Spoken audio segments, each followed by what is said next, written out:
인류 역사에서 가장 위대한 사건은 인간으로 오신 하나님, 예수 그리스도의 성육신의 사건입니다. 그런데 예수님이 땅에 오신 이후, 당시에도 그랬습니다마는 오늘까지 사람들이 가장 이해하기 어려워하는 것 하나가 있습니다. 그것이 무엇이냐면, 어떻게 인간으로 오신 예수님이 하나님이신가? 또 인간이신 예수께서 자신을 하나님의 아들 혹은 하나님이라고 말할 수 있는가라고 하는 의문입니다.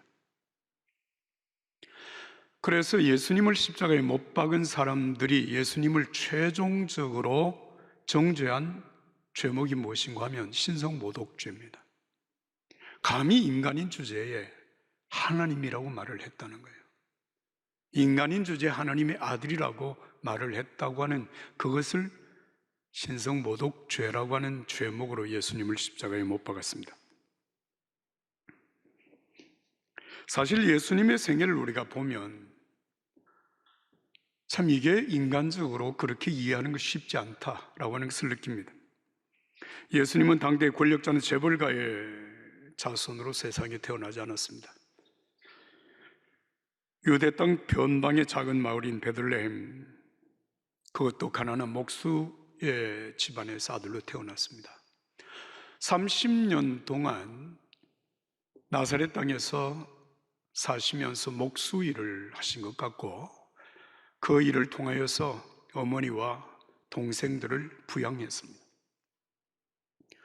어느 날 세례요한에게 세례를 받으시고 광야에 가서 40일 동안 금식 기도하신 이후에 갈릴리로 돌아오신 예수님께서 12명의 제자들을 선택하시고 그들에게 하나님의 말씀을 가르치고 천국 복음을 전파하셨습니다.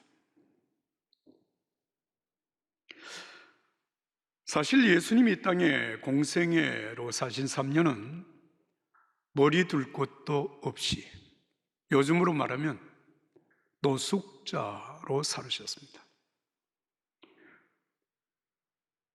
그리고 예수님은 아주 잠깐 동안 대중의 주목을 받았습니다. 당시의 신흥 정치가나 군 지도자처럼 자신의 운동을 보란듯이 요란하게 떠버리지도 않았습니다. 미래의 모든 역사서들이 자신의 신앙을 우월하다고 판단해 줄 어떤 논증도 제시하지 않았습니다.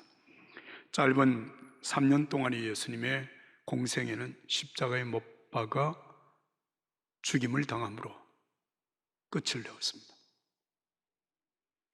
흔히 사람이 죽으면 그가 세상에 미치는 영향도 곧 시들게 되어지는 법인데요, 예수님은 전혀 달랐습니다. 살아계실 때보다 죽음 이후에 그 영향력이 더 커졌습니다. 100년이 지난 후, 그리고 500년이 지난 후에 예수님의 영향력은 훨씬 더 커져갔습니다. 1000년이 지났을 때에는 예수님의 유산이 유럽의 기초를 놓았습니다. 그리고 2000년이 지난 후에는 세계 전역에 그를 따르는 사람들이 정말 하늘의 별처럼 바닷가의 모래처럼 많아졌습니다. 예수님은 결혼하지도 않았고 책 한 권 쓰신 적도 없습니다. 그리고 세상에서 공직에 앉거나 군대를 이끈 적도 없습니다. 그럼에도 불구하고 사람들은 예수님의 삶과 가르침을 자연스럽게 받아들였고 그를 믿음으로 따랐습니다. 예수님은 사랑과 수용의 정신으로 아주 비천한 곳에서부터 당신의 사역을 시작했습니다. 예수님은 인간에게 존엄성과 긍휼과 용서와 희망을 가르쳤습니다.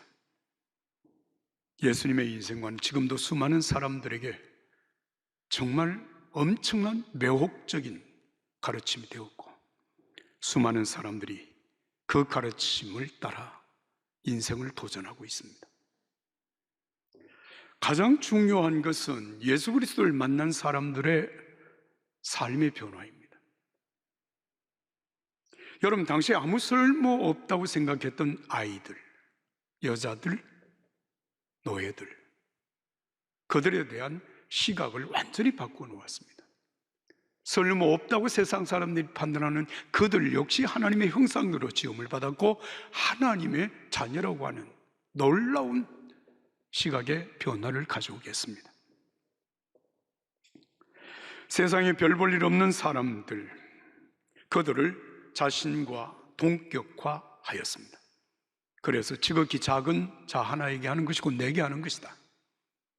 정말 놀라운 변화의 말씀을 하신 것입니다. 예수님은 죽음에 관한 인간의 생각까지도 완전히 바꿔놓았습니다. 죽음은 인생의 끝이 아니라 잠자는 것이고 예수의 부활을 통하여서 우리에게는 영원한 하나님의 나라가 있다는 사실을 확정해 주셨습니다. 세상 모든 사람들이 사용하는 오늘의 달력, 연대 표기는 예수님이 이 땅에 오신 그 시점을 기점으로 해서 만들어진 달력입니다. AD와 BC, BC와 AD, 기원 전, 기원 후라고 하는 것은 예수 그리스도의 오심을 기점으로 해서 예수님 오시기 전과 예수님 오신 이후의 시간을 구분하는 것입니다. 여러분, 오늘이 며칠인지 아십니까? 2021년 9월 19일입니다. 이것은 우리 종교교인들만 쓰는 것이 아니고 오늘 전 세계 모든 사람들이 예수를 믿든 믿지 않든 오늘은 2021년 9월 19일입니다. 바로 이 날은 예수님이 이 땅에 오신 날로부터 2021년 9월 19일 되었다라고 하는 그런 표기입니다. 놀라운 일입니다. 예수 그리스도의 복음의 세계화는 어떤 인간의 선교 전략에서 이루어진 것이 아니라 예수님의 계획이었고 예수님의 비전이었고 그리고 성령께서 오심으로 그 비전이 성취된 것입니다. 사도행전 1장 8절의 말씀이죠. 오직 성령이 너에게 임하시면 너희가 권능을 받고 예루살렘과 온 유대와 사마리아와 땅끝까지 이르러 내 증인이 되리라. 예수님 말씀하십니다. 예수님의 비전이고 계획입니다.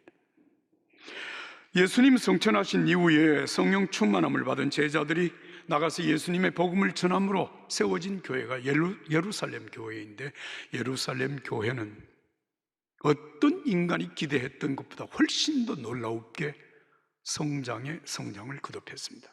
그러나 교회의 성장은 성장으로 그냥 계속 간 것이 아니라 사울이라고 하는 사람이 주도를 한 스데반의 죽음, 그리고 처음 예루살렘 교회에 시작된 엄청난 박해가 수많은 사람들을 어렵게 했습니다. 박해를 피하여서 흩어진 사람들은 예루살렘을 넘어서 온 유대로 그리고 사마리아로 나가서 예수 그리스도의 복음을 힘있게 전가하였습니다. 스데반의 순교가 AD 33년 봄이었고 그리고 그의 가을 33년 가을에 예수님은 사울이라고 하는 청년을 만나서 그를 회심시키고 이방인의 사도로 그를 세우십니다.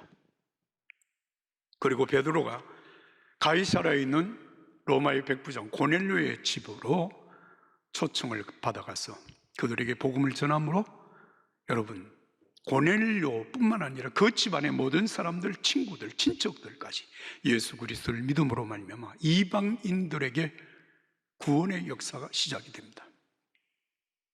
예루살렘 교회 사도회의를 열어서 사도 베드로를 통하여서 이루어진 고넬료 집안의 이 놀라운 구원의 역사를 인정함으로 여러분 세계 이방인 선교의 문이 활짝 열리게 되었습니다. 오늘 우리가 읽은 사도행전 11장 19절 이하의 말씀은 바로 이제 그 상황 속에서 시작되는 말씀인데요. 함께 말씀을 읽겠습니다. 사도행전 11장 19절, 20절, 21절 다 같이 읽습니다. 19절부터 21절입니다. 그때에 스데반의 일로 일어난 환란으로 말미암아 흩어진 자들이 베니게와 구브로와 안디옥에 이르러 유대인에게만 말씀을 전하는데 그 중에 구브로와 구레네 몇 사람이 안디옥에 이르러 헬라인에게도 말하여 주 예수를 전파하니 주의 손이 그들과 함께 하시며 수많은 사람들이 믿고 주께 돌아오더라. 할렐루야. 할렐루야. 이게 여러분 AD 41년 여름에 있었던 일입니다. 자, 여러분 오늘 이 본문 19절부터 21절의 말씀을 보면 정말 예수 믿는다고 하는 것이 무엇인가? 예수 믿는 사람들이 도대체 어떤 사람들인가? 라고 하는 사실을 생각하지 않을 수 없는 것을 우리가 보게 됩니다. 여러분, 스데반이 죽은 것은 예수 믿는 믿음, 예수를 전하는 그 사실 때문이었습니다. 예루살렘 교회에 엄청난 박해가 시작이 된 것은 예수 그리스도를 전하고 예수 그리스도를 믿는 믿음 때문이었습니다. 그 예루살렘 교회를 떠나서 지금 각 곳으로 흩어져 갈 수밖에 없었던 것도 예수 믿고 예수님을 전하는 일 때문에, 예루살렘 교회를 떠날 뿐만 아니라 그들의 삶의 안전한 삶의 장소를 다 떠나서 지금 뿔뿔이 유대로 사마리아로 흩어지게 된 것입니다. 예수 믿어서 좋아진 것이 무엇입니까? 어떻게 보면 예수 믿는 것 때문에 지금 삶에 엄청난 불이익을 당해야 되는 이 상황인데, 그렇게 흩어진 사람들이 가는 곳마다 예수 그리스도의 복음을 전하고 있었다. 여러분, 어떻게 이런 것이 가능해졌을까요? 궁금하지 않습니까? 이게 신비입니다.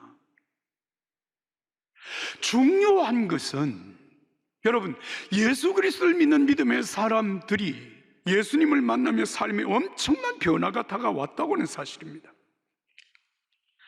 예수님을 믿음으로 만나고 보니까 예수님은 세상의 그 어떤 것보다도 정말 중요한 분이시고, 나 같은 죄인을 구원해서 하나님의 자녀를 삼아주실 뿐만 아니라 성령께서 나와 함께 하심으로 연약해서 넘어지며 살았던 내 자신을 정말 하나님의 자녀로 살게 해주신 예수 그리스도,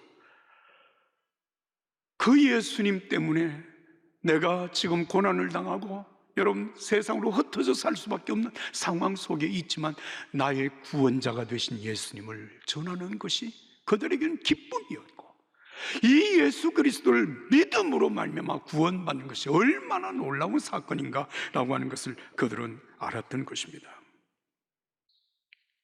흩어진 자들이 베네게와 구브로 그리고 안디오까지 이르러서 처음에는 유대인들에게만 복음을 전했습니다. 다시 말하면 헬라파 유대인들에게 복음을 전했다는 말입니다. 그러나 그 중에 몇몇 사람들이 안디옥에서 헬라인에게도 복음을 전하였습니다. 예수님을 전합니다. 그때 하나님께서 성령으로 역사하심으로 수많은 헬라의 사람들이 주께로 돌아왔습니다. 오늘 이 본문의 중요한 말씀이에요. 자, 여러분, 성경에서 우리가 알아야 될 것, 사도행전 6장을 우리가 볼 때 히브리파 유대인과 그리고 헬라파 유대인이라고 하는 말씀을 여러분 기억하시나요? 헬라파 유대인.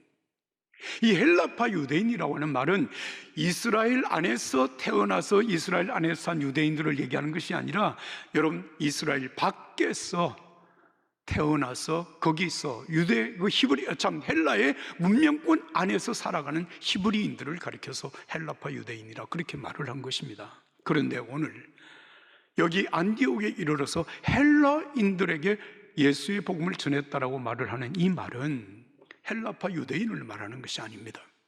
순수한 이방인, 헬라인을 말하는 것입니다. 여러분, 이방 선교는 사도들의 탁월한 선교 전략에 의해서 이루어진 것이 아닙니다. 이건 성령께서 하신 일입니다.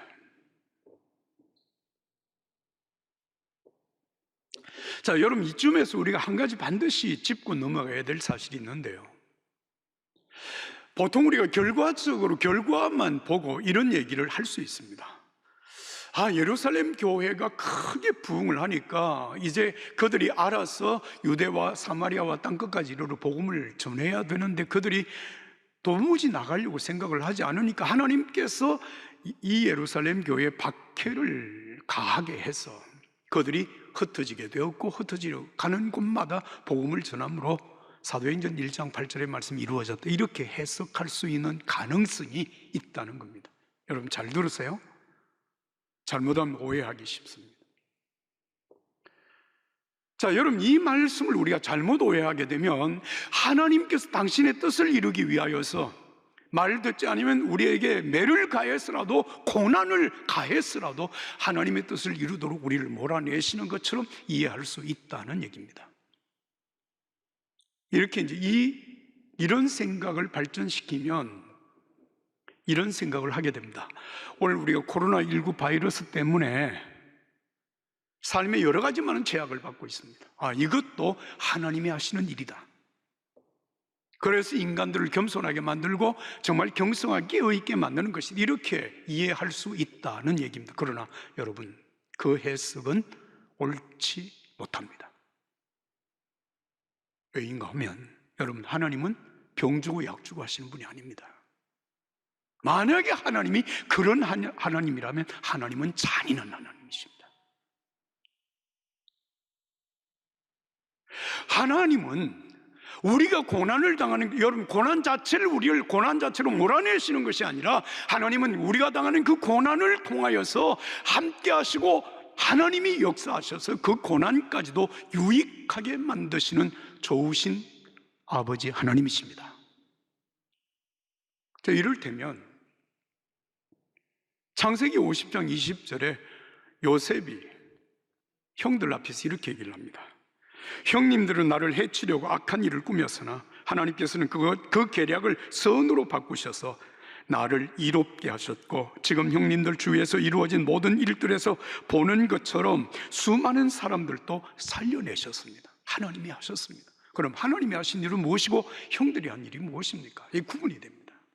형들은 요셉을 죽이려고 했습니다. 그런데 하나님은 그 일을 선하게 만드셨습니다. 하나님이 하신 일입니다.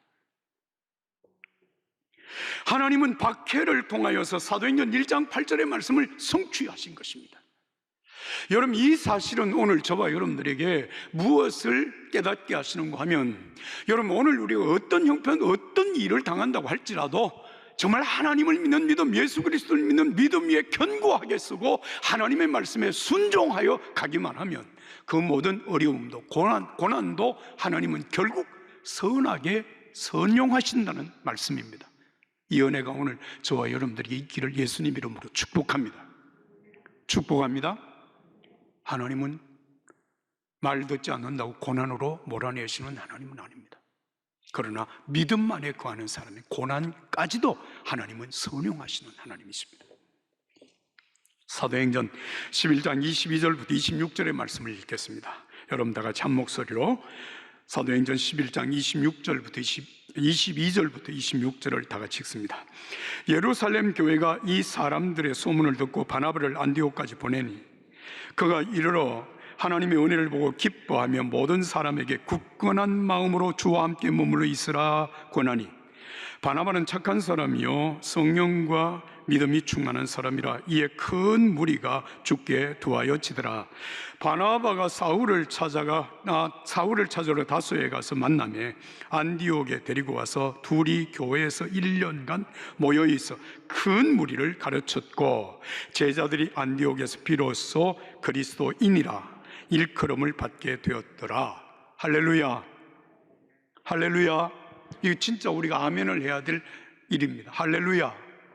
정말 놀라운 일입니다. 제자들이 안디옥에서 비로소 그리스도인이라 일컬음을 받게 되었더라. 다시 말합니다. 여러분, 안디옥은 완전한 이방 지역입니다.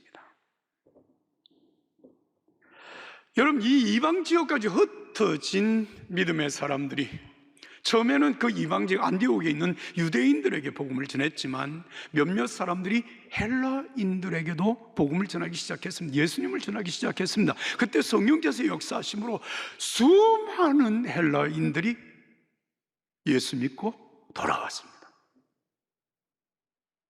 그런데 얼마 후부터 그 안디옥 지역에 사는 사람들이 안디옥 교회 교인들을 향해서 뭐라고 부르는 거 아니? 야, 당신들 진짜 그리스도인이야.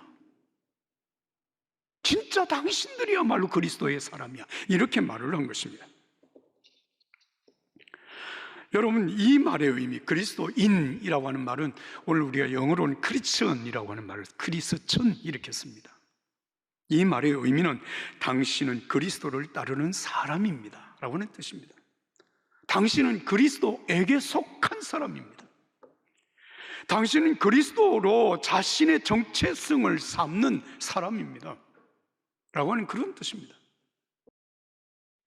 안디옥에서 그리스도인이라 불려지기 전까지 교회 밖의 사람들은 교인들을 뭐라고 불렀는가 하면 나사렛 사람 혹은 갈릴리 사람이라고 불렀습니다. 나사렛 예수를 따르는 사람, 갈릴리에서 구원의 사역을 베푸시는 예수를 따르는 사람이라고 하는 그런 뜻입니다.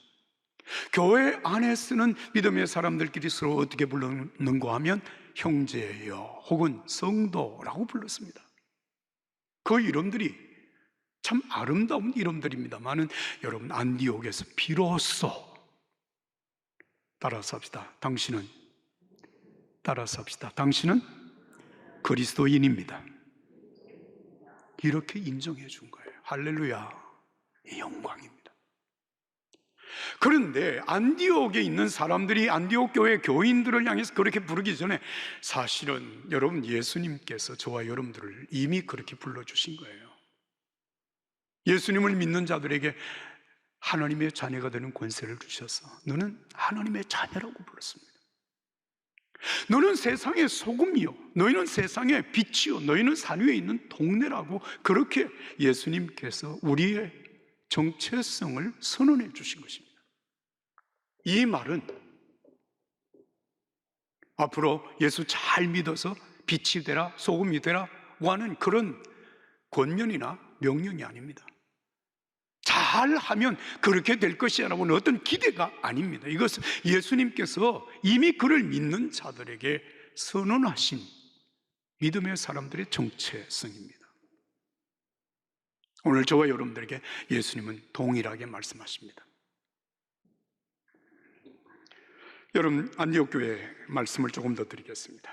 AD 41년 여름에 안디옥 교회가 세워졌고 그 안디옥에 많은 헬라인들이 예수님을 믿고 돌아왔다고 하는 사실을 예루살렘 교회가 보고를 들으면서 예루살렘 교회에서 바나바라고 하는 신실한 믿음의 사람을 안디옥 교회에 파송을 합니다. 바나바가 안디옥 교회에 가서 그들을 잘 신앙적으로 양육을 하면서 여러분, 다소라고 하는 곳으로 찾아갑니다. 사울을 만납니다. 그리고 사울을 안디옥 교회에 초병을 합니다. 그리고 바나바와 사울이 1년 동안 안디옥 교회에 열심히 성도들을 가르칩니다. 그 가르친 1년 이후에 연도가 언젠가 하면 여러분, AD 44년이에요. 잘 생각하세요.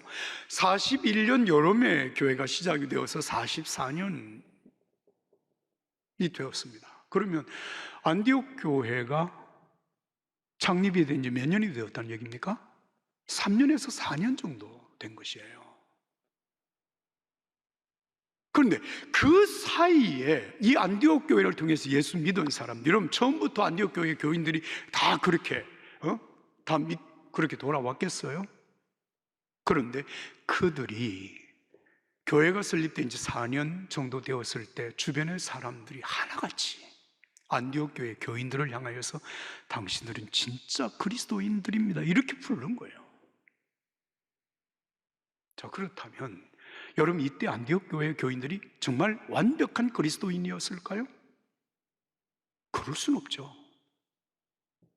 그러나 이 안디옥 교회 교인들이 여러분 이방인으로서 살다가 예수 그리스도를 믿음으로 돌아와서 안디옥 교회 신앙생활을 하는 이들 삶이 여러분 변화가 되었습니다. 엄청난 변화를 경험합니다. 그리고 계속 변화가 되어집니다.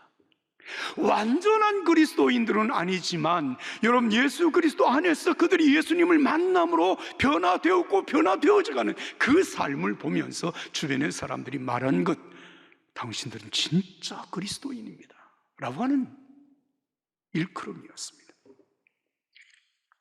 사랑하는 여러분, 완전해서가 아니라 이미 예수님 때문에 변화되어진 그들의 삶, 그리고 변화되고 있는 그들의 삶을 바라보면서 부른 이름, 그리스도인. 오늘 저와 여러분들이 그리스도인이라 일컬음 받기를 예수님 이름으로 축복합니다.